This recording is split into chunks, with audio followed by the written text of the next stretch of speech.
Welcome to the Nourished Child podcast, a show about childhood nutrition, feeding kids, and dealing with the ups and downs of growing a healthy child. Here's your host, registered dietitian and childhood nutrition expert, Jill Castle. Hey friends, it's your pediatric dietitian Jill here. Welcome back to the Nourished Child podcast. If this is your first time, welcome. I hope you enjoy what you hear today. What we see online is getting more and more confusing. I don't know about you, but it's getting harder and harder to suss out what to believe and what is the truth and who do we trust. And especially when it comes to nutrition information, we are more polarized than ever. Ultra-processed food, food dyes, heavy metals, the proper diet for your kids and family. I myself am overwhelmed with the amount of information and opinions from influencers. I often wonder, how informed are they? How do I know if they are telling the truth? Who can I believe? And I suspect you're asking yourself those same questions. My guest today will help you navigate truth online and, more importantly, help you understand who you are likely to believe and whether they're accurate or not based on your personality, belief system, and more. Today's guest is Charlie Arnott. He is the CEO of the Center for Food Integrity, an international nonprofit organization dedicated to building consumer trust and confidence in today's food system. Today, we are talking about where Americans get their information about nutrition from, and why this can be a concern for not only individual families, but for public health. We talk about misinformation and disinformation. What are they? What is the difference? And how can we sort of be alerted to these two types of information that are not truthful? We talk about his research around consumers and how consumers or the characteristics of consumers who go online and who are looking to connect and looking for truthful resources. He walks us through his study insights and the 5 different consumer segments that he's discovered and what the characteristics of those segments are. And then finally, we talk about how to know what to trust and who to believe. And he gives us some really good processes and thought processes to help us navigate the online space as it is today. And man, oh man, it is the wild, wild west. So I hope this conversation helps you. It certainly helped me when I listened to Charlie present this information at a conference I attended. And this information has really just stuck with me as insight about myself as I enter onto the online space and social media, but also who you are and what you are looking for from me as a pediatric dietitian and podcaster. So his information has been so influential, and I'm delighted to bring him and share him with you today. So without further ado, here is Charlie Arnott. Charlie Arnott, welcome to the Nourished Child podcast. Jill, it's great to be with you. I'm so grateful for the opportunity. Well, I'm thrilled to have you here. We're having a very different conversation today from our usual topics on the Nourished Child, but I think that this is going to be a rich conversation because today parents are more and more confused about what they're seeing and hearing online. And what we're going to talk about, folks, is this idea of finding truth online. And Charlie, you've spent a lot of your career working on trust and integrity in the food industry. Tell us a little bit about how you got into this whole topic area and what you do today with that area. Absolutely. Thank you for the opportunity. So, like many in the food system, I grew up believing, and my professional career began by really making all of the decisions based on science, economic data, and when necessary, kind of defending an interest. Hmm. I was vice president of communications and public affairs for a food company at the time, and saw a diminishing return on that strategy. We knew our science was accurate, we knew our science was powerful, and yet it was no longer having the impact that we wanted it to have. Mm. So I really began to explore whether or not we were asking the right questions. Are the questions really about science, or is there something else we need to be thinking about? And that led me to start an organization focused on building trust, as opposed to thinking about just what does science tell us. Hmm. And when we think about building trust, you'll use entirely different strategies than if you're simply thinking about trying to defend a position or a particular scientific point. Yeah. So today, probably, I mean, we are really at a place, just such an interesting sort of flexion point in our history, whereby nobody's really buying magazines anymore. Right. Nobody is, seeking out the science. Many consumers are relying on influencers for their information. Experts, quote unquote, I'll use the loose quotes, experts in areas of nutrition, like myself, relying on people like me to translate the science, right? And one of the things I hear from parents all the time is that the science is always changing. I Right. don't know who to believe. I don't know what to keep up with. So let's just roll it back and just kind of with a high level, where are consumers getting their nutrition information today? Yeah. So let's take it back a step further if we can, and just talk a little bit about the role of information in our lives. We are all looking for information to help us orient our world, right? What should I do? How should I respond? Is this going to be something that's going to be a threat to me or an opportunity? So we're constantly searching for information to help us orient ourselves to our world, whatever that world happens to be. Hmm. And that orientation is driven in large part by communication technology. So you and I are both of a generation where growing up we had three television networks, ABC, NBC, and CBS. We Hmm. probably had one major newspaper in our market, maybe an AM and a PM, so maybe two newspapers and a handful of radio stations. And in the 22 minutes that those networks had to share the news, they essentially told us the same story, regardless of which network we watched. Hmm. And so we had a common information culture. We all had a shared understanding because the media at that time didn't tell us what to think, but they told us what to think about by keeping Hmm. it in front of us. And the airwaves were considered a public property.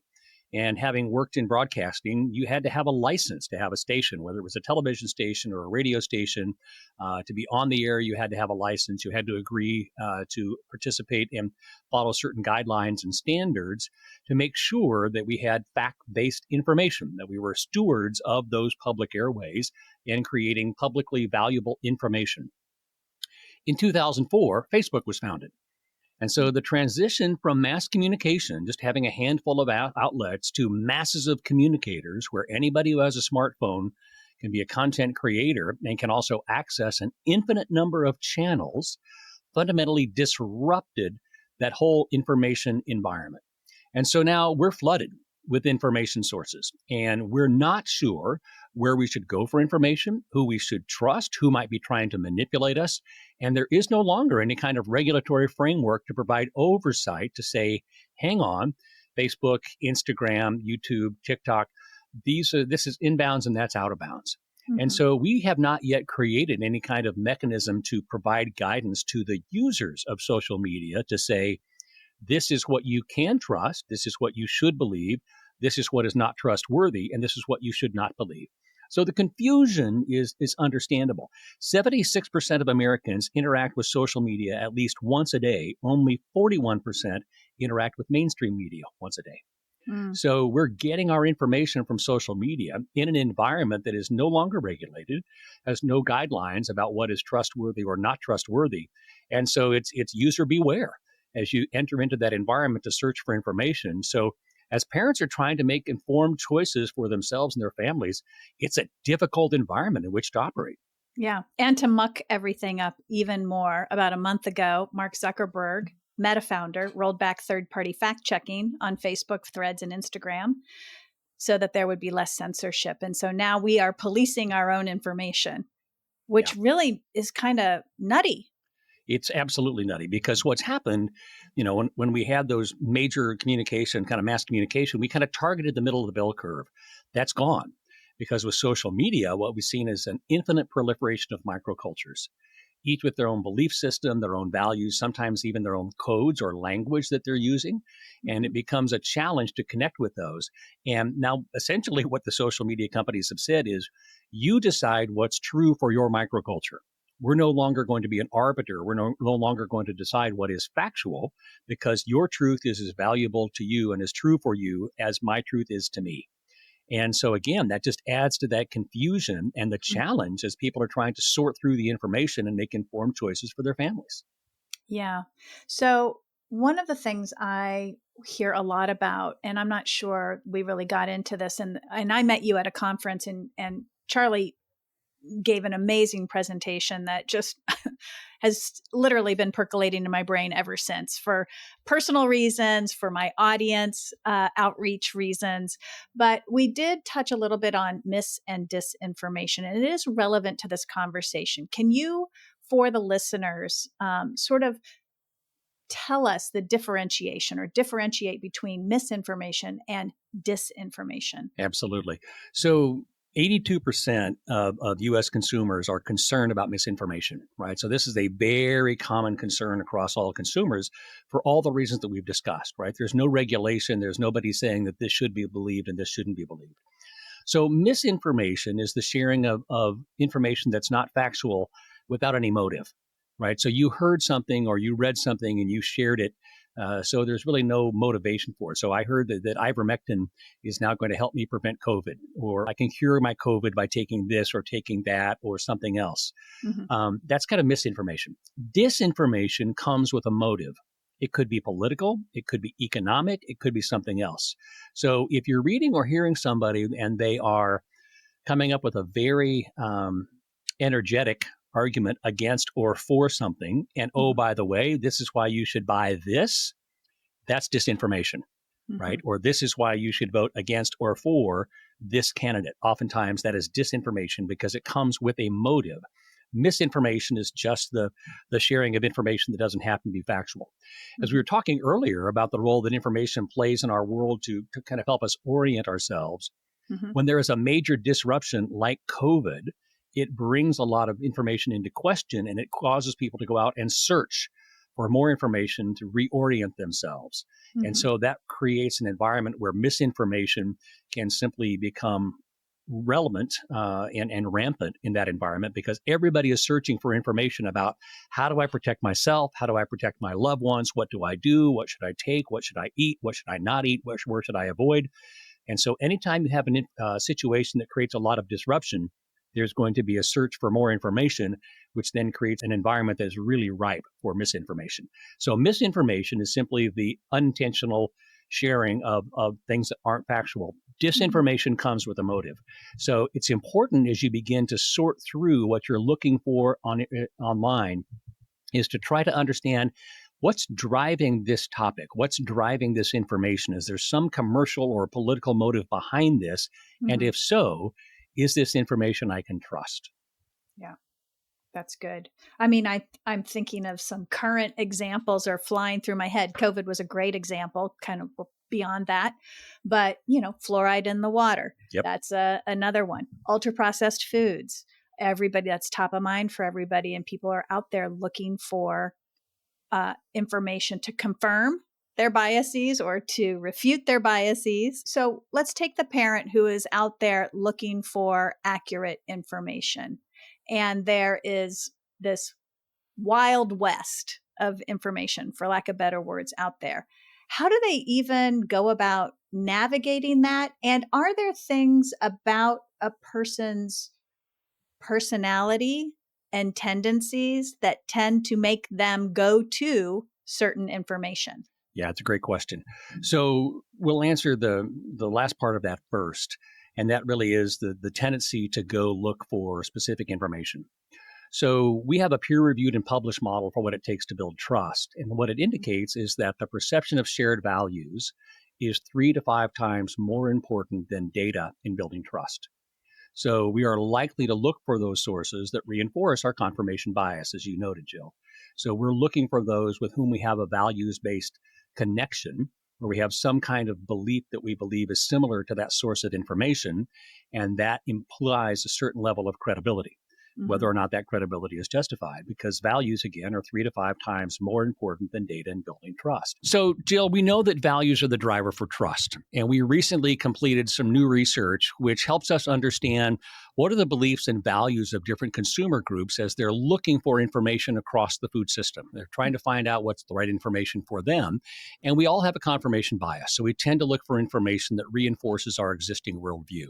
So there are 5 different segments: the progressive disruptor, the authenticity seeker, the rationalist, the comfort seeker, and the strategist. So the progressive disruptor is really about understanding and believing that today's food system is fundamentally broken. There's no way to save it. So they're looking for ways to disrupt it. They're looking for different kinds of sources of information from alternative media and other sources. They're focused on food justice and sustainability, regenerative agriculture, and anything that doesn't fit with that, they're going to fundamentally reject. Yeah. We then go to the authenticity seeker, and for them, it's all about firsthand experience. What experiences have I had? What have experiences that others that I know have had? What's anecdotal information that I can count on? They want the good, the bad, the ugly. So if you want to communicate with them in a way that's effective, they want to know about the produce that didn't come out the way it was planned, the recipe that perhaps failed the first 3 times that you tried it, the pests that a farmer has to deal with. That helps them understand, because they're into authenticity, that this is the way the world really works. And so by sharing that kind of information, you build credibility with them. The rationalist is really about facts and science and data. What they're looking for is credible information, and they will triangulate that from more than one source. And we'll talk about that in just a bit in terms of how do you sort wheat from chaff in today's social media environment. But they will look for information and they'll want to see the data behind it. And then they might look at the Wall Street Journal, Bloomberg, and the New York Times to see if they're sharing similar kinds of stories about that kind of topic. But they're interested in the data. They're willing to support modern agriculture, modern food systems. They see those as being essential to solving the problems we have in food and agriculture today. Then we go to the comfort seeker. This is a fascinating segment. It's 43% of the population, by far the largest segment of the population. And we've seen this segment of the population grow significantly from the original research we did back in 2017, which was pre-pandemic, pre-MAGA. So this segment of the population is simply looking for reassurance. Somebody give me the information and assurance that I'm making the right decisions for myself or my family. Yeah. So they will trust government labels. They will trust convincing influencers who have that emotional resonance. They'll trust their grandma's stories. They'll trust dietitians.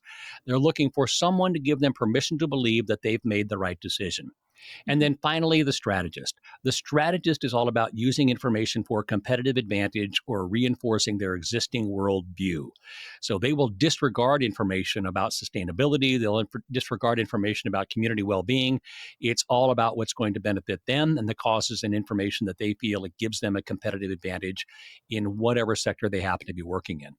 So those are the 5 different cohorts, but the 2 that I think are worth really spending time on are the authenticity seeker and the comfort seeker. Because the authenticity seeker, roughly 20% of the population, they have influence over the rationalist and the authenticity seeker, because people are looking to them and their authentic experiences as they've gone out into the world to try to understand how do things actually work.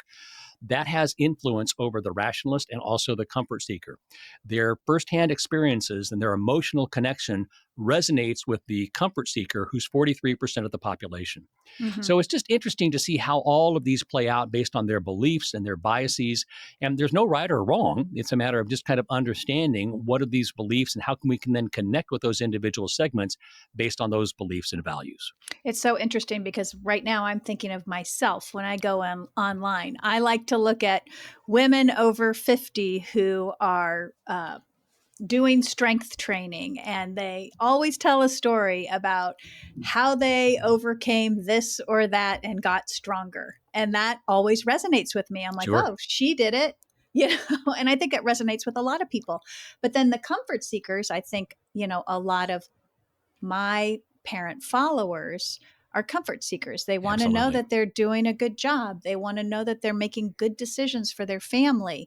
And I think they also want the science and the rationale, but that might not be what drives That's right. them to get the information that they're looking for. Yeah, that's absolutely right. They're looking for that permission to believe. Their lives are busy. They might have one kid going to piano lessons, another one going to soccer. They're struggling with their boss at work, right? I've got to figure out how I'm going to do all of this for my family. I've got one child who will eat anything under the sun, put ketchup on the table, he'll eat it. Another kid who's incredibly picky. And so somebody give me some help, right? I Yeah. just need somebody to help me make the right decisions for myself or my family. Yeah. And so if you are a listener out there identifies, oh, I'm a rationalist, or I'm a comfort seeker, I'm a authenticity seeker, how do you take that knowledge of yourself and use it to find truth online? Yeah, it's a really good question. And really the same would apply to what you talked about in terms of looking for women over 50 who are looking to increase their strength, right? You look for others who share that kind of information, but there are a whole host of other things you can do to help screen out what's real and what's not, right? So you look at the comments. What kind of comments is this? Are they getting support? Are the comments coming from people that share similar beliefs or similar values to me? Does the information or similar information appear in other places? So can I triangulate that and find similar information somewhere else? Is the source of the information someone or an organization I trust? What are their credentials? What's their experience? What's their education? Are they involved in other things that resonate with me? And have I heard of that organization or that person before? So it's challenging because oftentimes the algorithms or other tools will guide us to a particular source or maybe two particular sources. But it's important to really do some of that checking to see this really sounds like it makes sense to me, but I'm going to hit the pause button for just a minute. And I'm going to check a couple different sources to make sure I'm finding similar information and that there isn't some underlying motive with this particular source that isn't aligned with my interests. And so it's really important to just double check, again, credentials, other sources, comments. Can you find the information in multiple places that is similar?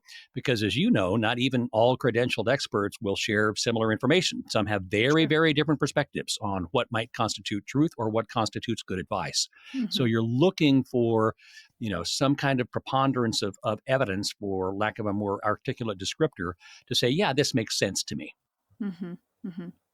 So I think it's so interesting, this emotional connection, how I remember you talking about at the conference that the emotional connection is something that resonates far more than the science for it really is. consumers. Yep. And is that ultimately long-term down the road dangerous, or is that helpful? Yeah, so it's reality. So whether it's dangerous or helpful depends on who's using it. So it's like any other tool. Once you have that knowledge, right, a hammer can be used to build a house. A hammer can be used to commit homicide. So it's a matter of how do you use that tool. So now that you know that emotional resonance can connect, do you use it to be a fearmonger? Do you use it to sell products that otherwise have no value?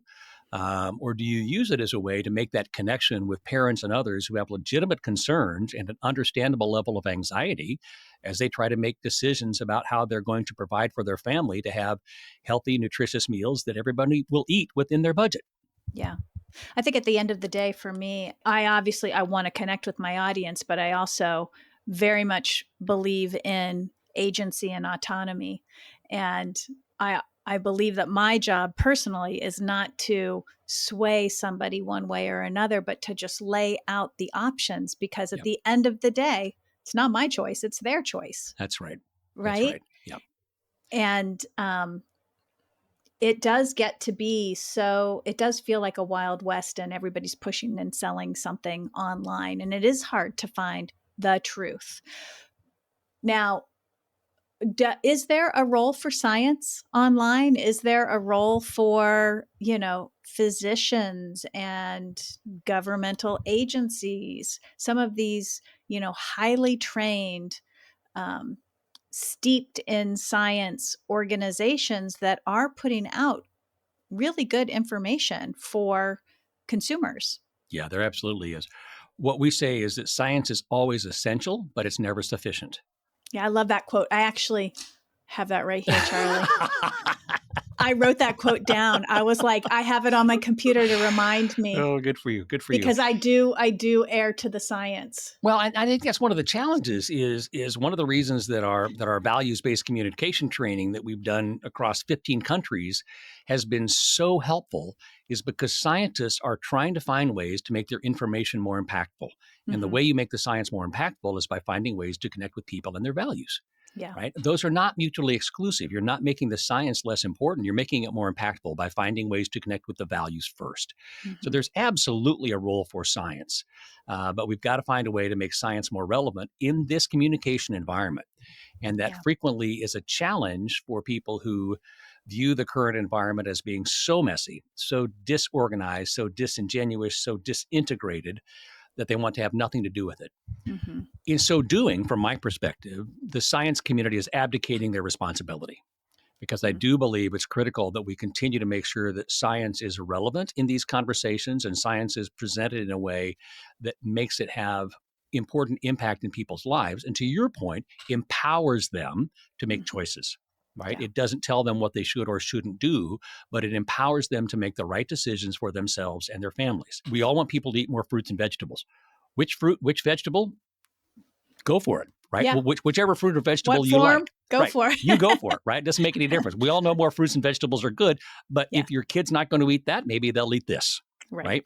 So whatever it is, it's all good for you. I'll never touch kale, right? Not going to happen, not in my lifetime. If I have to massage a vegetable, I'm not eating it.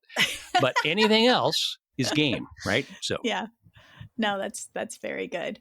Any comments around just what's going on in the government world today and just dysregulation happening left and right and how that might be impacting what consumers see online and what they can or not see online? I mean, I know some of the agencies are frozen, and so you're not seeing their resources online. right. How is that potentially going to impact social media and where consumers stand in terms of their faith in Yeah, science? it's a challenge right now, right? I mean, we know that policy is established from the dietary guidelines, but very few consumers follow the dietary guidelines as they're making their choices for what they're going to eat.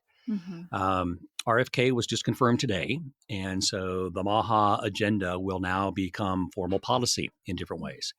And so that's going to create real challenges because there are some of those perspectives and some of those beliefs that are not science-based and are actually counter to public health.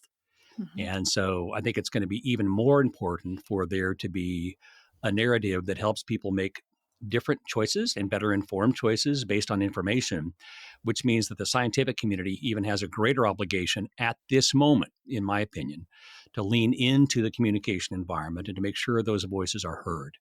Because I think not doing so creates greater public health risk. Yeah. And so I think we're in a serious situation today where it really is incumbent upon the scientific community to lean in and to say, we're going to take a leading role here because it's absolutely essential. We're going to become better communicators. We're going to become more visible. We're going to engage in dialogue. We're going to make sure that perspective is heard, irrespective of what policy may say. Yeah. Such good advice. And I hope there are healthcare providers that listen to this show. So I hope they are hearing that as well. I think as somebody in the online world, I always struggle with the short form content versus the long form content, the stuff that's living for 24 hours versus the stuff that's going to live on for a year or two. Yep. And to me personally, I feel like the full message gets out there much easier in a long form situation. But we are a community, a country that loves quick and dirty short form content. Yep. So listeners, beware. Make sure you are looking for the truth online, which is what we're talking about. It's not easy to find. Charlie, you've done a great job of helping listeners understand what their leanings might be in terms of who they believe online. And I think that's valuable insight for all of us. I really appreciate you coming on the show and talking about integrity online and truth online. Is there anything else you'd like to share with parents and professionals who might be listening to this show? So, as someone who now enjoys being a grandparent, for parents, take a deep breath. It'll be okay. Yeah. Right. I mean, you have the ability to kind of have that perspective. And I tell young people now, don't become a parent, just become a grandparent. It's a whole lot more fun. Right? It's a lot And easier. easier. Just being a grandparent is a whole lot easier. That's So true. it will be okay. Your kids will survive you and they will be just fine. Yeah. So, not everything has to be a crisis. Not everything will be a crisis. And to continue to look for those sources that give you the information that helps you make good choices. And the good choices are the choices that are right for you or your family. Exactly. So somebody that prescribes something that's a very narrow choice probably doesn't have your best interest at heart, right? Probably is more focused on what is their best interest. Mhm. And for health professionals that are listening, I would challenge every single one of you to lean into this moment and to take the challenge of becoming a better communicator and to engaging in this dialogue, because we have to have a better informed conversation about public health. And if you don't do that, you're abdicating your responsibility and your obligation as a health professional. Yeah. Good, solid words. Where can people find you and find your work? Yep, they can find us at foodintegrity.org. We have a whole range. If you look for Center for Food Integrity, you can find us on the various social channels.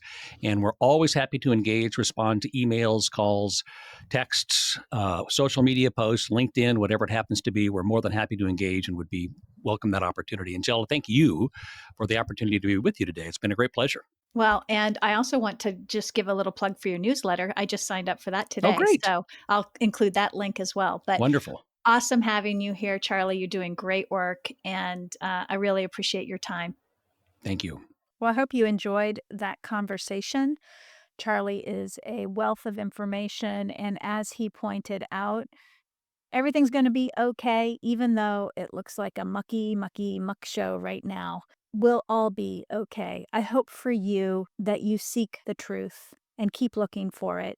And I hope that I continue to fulfill your trust in me as we move forward with all the different resources that I have available for you. So that's it. Hope you have a great week, and don't forget to give that child in your life a loving squeeze today. Bye for now.